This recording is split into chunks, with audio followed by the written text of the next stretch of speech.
जय श्री कृष्णा, राधे राधे। आज अपने सुनेंगे एकादशी व्रत के पारण की कथा, क्योंकि एकादशी को व्रत रखकर द्वादशी के दिन हम जब इसका पारण करते हैं तो सुबह स्नान आदि से निवृत्त होकर इस कथा को अवश्य सुनना चाहिए। उसके बाद में ब्राह्मणों को भोजन करवाकर दान दक्षिणा देकर विदा करें और फिर अपने व्रत का पारण करना चाहिए। तो कथा शुरू करने से पहले कमेंट बॉक्स में श्री हरि विष्णु की जय हो जरूर लिखना और मीरा भक्ति चैनल को सब्सक्राइब करके इस वीडियो को ज्यादा से ज्यादा शेयर करना। बोलो गणेश भगवान की जय हो, बोलो लक्ष्मीपति नारायण की जय हो। एक समय की बात है, एक बूढ़ी अम्मा रहती थी। उसके घर में उसके बेटे, बहू, पोते और पोतियां, किसी चीज की कोई कमी नहीं थी। फिर भी वो एक बार एकादशी का व्रत रखने के लिए जिद करने लगी। घर वालों ने उसे खूब समझाया कि अम्मा, अब आपकी उम्र हो चली है, आप एकादशी जैसा कठिन व्रत मत कीजिए। अब आपको क्या जरूरत है व्रत करने की। तो वो बूढ़ी माई बोली, नहीं, मैं तो एकादशी का व्रत जरूर करूंगी। मैं अपने बेटे, बहुओं, पुत्र पोत्रों आदि की सुख सुविधा के लिए व्रत रखना चाहती हूँ। मैं चाहती हूँ कि मेरे बच्चों को किसी भी तरह की कोई तकलीफ ना हो, हमारा घर धन धान्य से परिपूर्ण हो। तो इस तरह कहकर वह बूढ़ी अम्मा एकादशी का दिन आया तो व्रत रख लिया। सुबह सवेरे जल्दी उठकर स्नान किया और उसके बाद में घर के मंदिर में श्री हरि विष्णु के समक्ष घी का दीपक जलाकर एक जल से भरा हुआ कलश रखकर श्री हरि विष्णु के चरणों का ध्यान करते हुए उसने अच्छी तरह से व्रत कथा सुनी और ओम नमो भगवते वासुदेवाय मंत्र का जाप भी किया। उसके बाद में अपने बच्चों के मंगल जीवन की कामना करते हुए सूर्य भगवान को अर्घ्य दिया। फिर पूरा दिन पूजा पाठ करती रही। पंडित जी के घर पर मिट्टी के पात्र को जल से भरकर और ऋतु फल दान में दिया। उन दिनों बहुत ही ज्यादा गर्मी थी। गर्मी के कारण बूढ़ी अम्मा को बहुत ही बेचैनी हो रही थी। तो बूढ़ी अम्मा सोच रही थी कि क्या पता मैं इस व्रत को रख भी पाऊंगी या नहीं, लेकिन आज का ये व्रत तो मैं बीच में नहीं छोड़ने वाली। तो इस तरह बूढ़ी अम्मा भूख प्यास से परेशान बार बार पानी से कुल्ला करती, मुंह धोती तो थोड़ी देर के लिए राहत महसूस होती, फिर वही हालत हो जाती। तो बूढ़ी अम्मा कुछ देर तक तो तालाब में पानी में ही बैठी रही, लेकिन बाहर निकलते फिर उसका बार बार मुंह सूखने लगा। बूढ़ी अम्मा बहुत ही परेशान हो रही थी। एक तरफ तो उसका बुढ़ापा और दूसरी तरफ वो भयंकर गर्मी। जैसे तैसे करके बूढ़ी अम्मा ने दिन तो काट लिया, पर अब सामने पहाड़ जैसी रात थी। उसका कटना बड़ा ही कठिन दिखाई दे रहा था। खटिया पर पड़ी बूढ़ी माई बार बार करवट बदल रही थी। कभी खड़ी होती, बाहर जाती, कभी अंदर आ जाती, पर कहीं भी उसे शांति महसूस नहीं हो रही थी। वो वापिस खटिया पर आकर बैठ गई और एकादशी माता का स्मरण करती रही। कहने लगी कि हे माता जी, आज तो आप ही मेरी लाज रखिए। आप मुझे शक्ति दीजिए जिससे मैं भली भांति आपका व्रत पूर्ण कर सकूं और ये पहाड़ सी रात शांतिपूर्वक व्यतीत कर सकूं। प्यास के कारण बूढ़ी माँ की बेचैनी बहुत ही बढ़ रही थी। उसने बहुत ही धैर्य रखने की कोशिश की, चुपचाप बैठी रही, पर फिर भी प्यास बूढ़ी माई से सहन नहीं हुई। उसकी सहनशीलता की सीमा टूट गई और वे घबराकर एकदम से चिल्ला पड़ी और जोर जोर से कहने लगी कि बचाओ बचाओ बचाओ। तो अम्मा का चिल्लाना सुनकर उसके परिवार के सारे सदस्य वहां पर एकत्रित हो गए। अड़ोसी पड़ोसी भी वहां पर आ गए और बूढ़ी अम्मा की खटिया के चारों ओर खड़े होकर कहने लगे कि अम्मा जी, आपको क्या हो गया? आप इस तरह से क्यों चिल्ला रही हैं? तो बूढ़ी अम्मा की बहू ने कहा कि आपको पता है, हमारी अम्मा जी ने आज एकादशी का व्रत रखा है। हम सब ने मना किया था। इतनी उम्र के अंदर व्रत रखने की क्या जरूरत है? आज इन्हें कौन सी कमी है जो इन्हें व्रत रखने की नौबत आ गई? तो सारे लोग कहने लगे कि हाँ, सही बात है अम्मा जी, आपकी अब उम्र हो चली है। व्रत रखने के लिए शक्ति की जरूरत होती है। अगर शक्ति हो तो ही भक्ति होती है। अब एकादशी जैसा कठिन व्रत आपके बस की बात नहीं है। हम जैसे हट्टे कट्टे भी एकादशी का व्रत रखने में हिचकिचाते हैं और आपने बिना सोचे समझे एकादशी का व्रत रख लिया। तो बूढ़ी अम्मा कहने लगी कि भोजन तो मैं नहीं करूंगी और ना ही मैं पानी पीऊंगी। आज तो लगता है कि मेरे प्राण निकल जाएंगे। आप ऐसा करो कि एक छोटी सी मटकी पानी से भरकर मेरी छाती पर रख। तो यह सुनते ही उस बुढ़िया का पोता भागकर एक छोटे से घड़े में पानी लेकर आया और अपनी दादी की छाती पर धीरे से रख दिया। पात्र को छाती पर रखते ही थोड़ा सा आराम मिला। आराम मिलने के कारण बूढ़ी अम्मा को नींद आ गई। तो सारे कहने लगे कि चलो अब अपने भी आराम करते हैं, आधी रात बीत चुकी है, आधी रात और है। अब अम्मा को नींद आ गई है, जागने तक सवेरा हो जाएगा। तो इस तरह सब अपने अपने घर चले गए। बेटे बहू पोते पोती सब सो गए। तो एकादशी माता सोचने लगी कि ये बूढ़ी अम्मा बहुत कठोर है। दिन भर मैंने इसे कितना परेशान किया, फिर भी पानी पीने का नाम भी नहीं लिया। अब मुझे खुद जाकर इसकी परीक्षा लेनी होगी। यह सोच एकादशी माता मुर्गे का रूप लेकर रात को ही बांग लगाने लगी। तो मुर्गे की आवाज़ सुनकर दादी माँ की आंख खुल गई और उसने सोचा अभी लगता है भोर हो गई। तो वो जल्दी से खड़ी हुई और बाहर आई।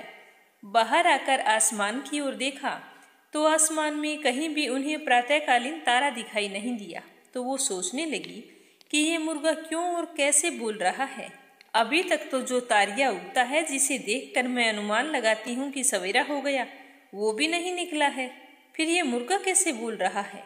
इस तरह सोचते सोचते बूढ़ी अम्मा को फिर से प्यास लग गई। अब उनका मन विचलित होने लगा, लेकिन उन्होंने निश्चय कर रखा था कि व्रत को तो मैं पूरा करके ही छोड़ूंगी, चाहे भले ही मेरे प्राण क्यों ना निकल जाए। यह सोचकर वो खटिया पर जाकर लेट गई और एकादशी माता को याद करती रही। तो एकादशी माता ने एक बार फिर उसकी परीक्षा लेनी चाहिए। माता रानी एक छोटी सी बालिका का रूप धारण करके एक गिलास में शरबत लेकर उस बूढ़ी माई के सिरहाने आकर खड़ी हो गई और जोर से बोली कि दादी जी सवेरा हो गया है, आप हाथ मुंह धोकर शरबत पी लीजिए। तो उस बच्चे की आवाज़ सुनकर बूढ़ी माई ने आंख खोली तो देखा कि उसके सिरहाने एक छोटी सी बच्ची शरबत का गिलास लेकर खड़ी है। तो इतना अच्छा शरबत देखकर बूढ़ी अम्मा का मन ललचाने लगा, लेकिन तभी उन्हें अचानक से याद आया कि आज तो मेरा एकादशी का व्रत है, मैं इस तरह से शरबत नहीं पी सकती। यह सोचकर उन्होंने फिर से अपनी आंखें बंद कर ली।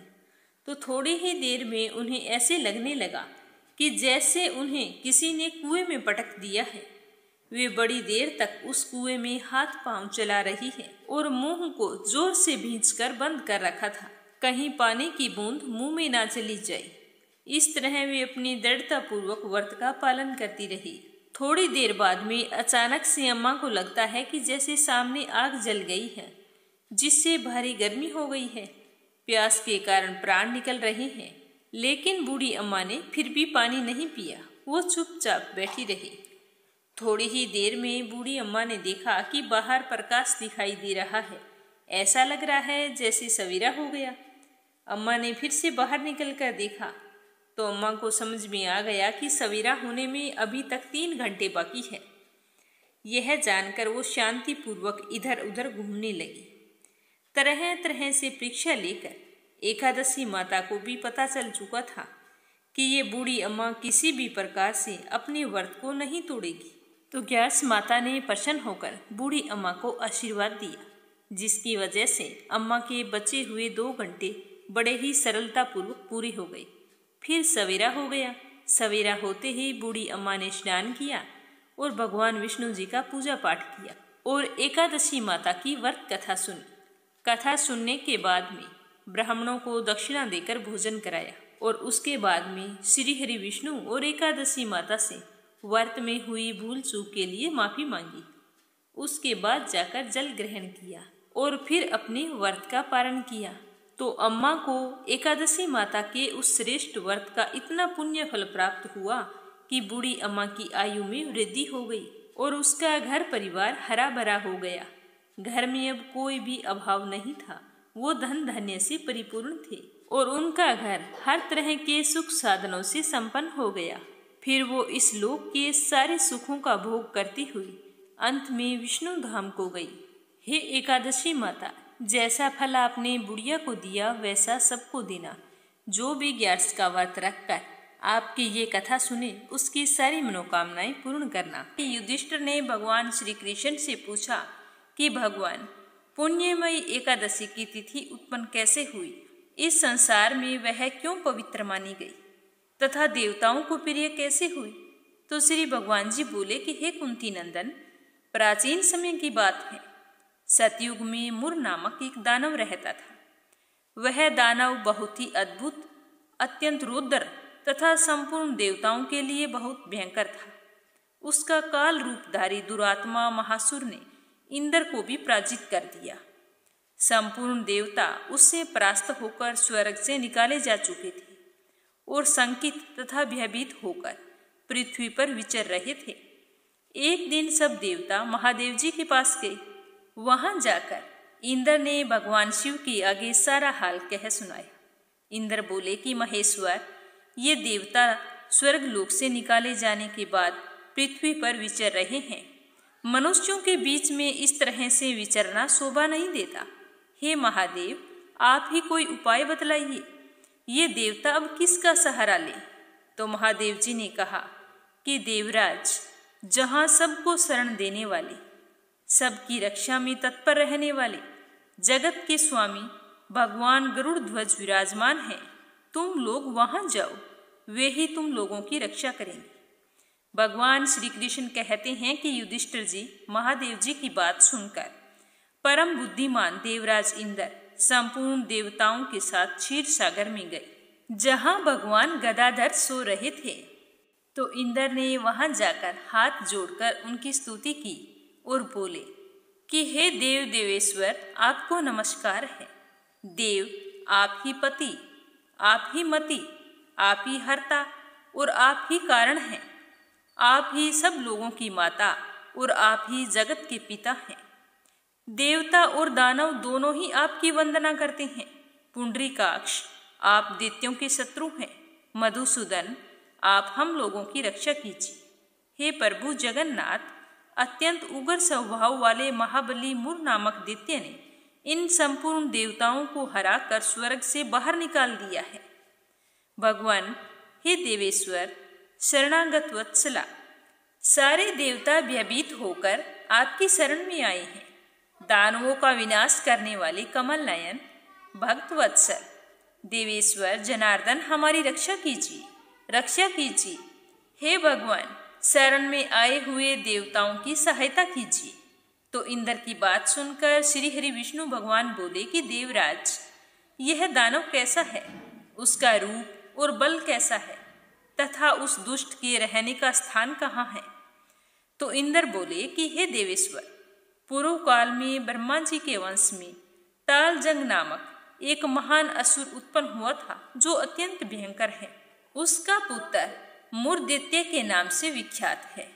वह भी अत्यंत उत्कट, महापराक्रमी और देवताओं के लिए बहुत भयंकर है। चंद्रावती नाम से प्रसिद्ध एक नगरी है, उसी में वह स्थान बनाकर निवास करता है। उस दैत्य ने सारे देवताओं को परास्त करके स्वर्ग लोक से बाहर बिठा दिया है और उसने एक दूसरे ही इंद्र को स्वर्ग के सिंहासन पर बैठाया है। अग्नि, चंद्रमा, सूर्य, वायु तथा वरुण भी उसने दूसरे ही बनाए हैं। हे जनार्दन, मैं सच्ची बात बता रहा हूँ। उसने सब जगह पर दूसरों को नियुक्त कर लिया है। देवताओं को तो उसने प्रत्येक को अपने अपने स्थान से वंचित कर दिया है। तो इंद्र की यह बात सुनकर भगवान श्री हरि विष्णु को बड़ा ही गुस्सा आया। उन्होंने देवताओं को साथ लेकर चंद्रावती नगरी में प्रवेश किया। भगवान गदाधर ने देखा कि दैत्यराज बारंबार गर्जना कर रही हैं और उससे परास्त होकर संपूर्ण देवता दसों दिशाओं में भाग रहे हैं। अब वह दानव भगवान विष्णु को देखकर बोला कि खड़ा रहे, खड़ा रहे। उसके यह ललकार सुनकर भगवान विष्णु के नेत्र क्रोध से लाल हो गए। वे बोले कि अरे दुष्ट दुराचारी दानव, मेरी इन भुजाओं को देख। यह कहकर भगवान श्री हरि विष्णु ने अपने दिव्य बाणों से सामने आए दुष्ट दानवों को मारना शुरू कर दिया। तो दानव भय से भयभीत हो उठे। हे पांडुनंदन, तत्पश्चात श्री हरि विष्णु ने दैत्य सेना पर चक्र का प्रहार किया। तो उस प्रहार से छिन्न भिन्न होकर सैकड़ों योद्धा मौत के मुख में चले गए। इसके बाद भगवान मधुसूदन बद्रिका धाम को चले गए। वहां सिंहावती नाम की एक गुफा थी जो 12 योजन लंबी थी। हे पांडुनंदन, उस गुफा में एक ही दरवाजा था। भगवान विष्णु उसी में सो गए। वह मूर्ख दैत्य भगवान को मार डालने के उद्देश्य से उनके पीछे पीछे तो लगा ही था, तो उसने भी गुफा में प्रवेश कर लिया। वहां भगवान को सोते हुए देखकर उसे बड़ा ही हर्ष हुआ। उसने सोचा कि यह दानवों को भय देने वाला देवता है, इसीलिए कोई संदेह नहीं, आज मैं इसे मार डालूंगा। दानव के इस प्रकार विचार करते ही भगवान विष्णु के शरीर से एक कन्या प्रकट हुई, जो बड़ी ही रूपवती, सौभाग्यशालिनी तथा दिव्य अस्त्र शस्त्रों से सुशोभित थी। वह भगवान श्री हरि विष्णु के तेज के अंश से उत्पन्न हुई थी। उसका बल और पराक्रम महान था। तो दैत्य मूर ने उस कन्या को देखा। कन्या ने युद्ध का विचार करके दानव के साथ युद्ध के लिए याचना की। युद्ध छिड़ गया। कन्या सब प्रकार की युद्ध कला में निपुण थी, लेकिन वह महान असुर उस कन्या के हुंकार मात्र से ही जलकर राख हो गया। दानव के मारे जाने पर भगवान जाग उठे। उन्होंने दानव को धरती पर इस प्रकार निष्प्राण पड़ा देखकर कन्या से पूछा कि मेरा यह शत्रु अत्यंत उग्र और भयंकर था, इसका वध किसने कर दिया? तो वह कन्या बोली कि हे स्वामिन, आपके ही प्रसाद से मैंने इस महादैत्य का वध किया है। तो श्री भगवान जी ने कहा कि कल्याणी, तुम्हारे इस कर्म से तीनों लोकों के मुनि और देवता आनंदित हुए हैं। अतः तुम्हारे मन में जैसी भी इच्छा हो उसके अनुसार मुझसे कोई वर मांग लो। देव दुर्लभ होने पर भी वह वरदान मैं पूरा करूंगा, इसमें कोई संदेह नहीं है, निसंकोच कहो। उस दिन एकादशी तिथि थी। उसने कहा कि हे प्रभु, यदि आप मुझ पर इतना प्रसन्न हैं तो मैं आपकी कृपा से सब तीर्थों में प्रधान, समस्त विघ्नों का नाश करने वाली तथा सब प्रकार की सिद्धि देने वाली देवी हूँ। हे जनार्दन, जो लोग आप में भक्ति रखते हुए आज के दिन उपवास करेंगे उन्हें सब प्रकार की सिद्धि प्राप्त हो। हे माधव, जो लोग उपवास बिना भोजन के अथवा एक वक्त भोजन ग्रहण करके मेरे व्रत का पालन करें, उन्हें आप धन, धर्म और मोक्ष प्रदान करें। परम दयालु भगवान श्री हरि नारायण बोले कि कल्याणी, तुम जो कहती हो वह सब पूर्ण होगा। और आज एकादशी तिथि है, तो तुम एकादशी माता के नाम से जानी जाओगी। तो ऐसा वरदान पाकर महाव्रता एकादशी बहुत ही प्रसन्न हुई। दोनों पक्षों की एकादशी समान रूप से कल्याण वाली होती है। इसमें शुक्ल और कृष्ण का भेद कभी नहीं करना चाहिए। यदि उदय काल में थोड़ी सी भी एकादशी, मध्य में पूरी द्वादशी और अंत में किंचित त्रयोदशी हो तो वह त्रिस्पर्शा एकादशी कहलाती है। ऐसी एकादशी भगवान को बहुत ही प्रिय होती है। यदि एक त्रिस्पर्शा एकादशी का उपवास कर लिया जाए तो 1000 एकादशी व्रतों का फल प्राप्त होता है। इस प्रकार द्वादशी में पारण करने पर 1000 गुना फल माना गया है।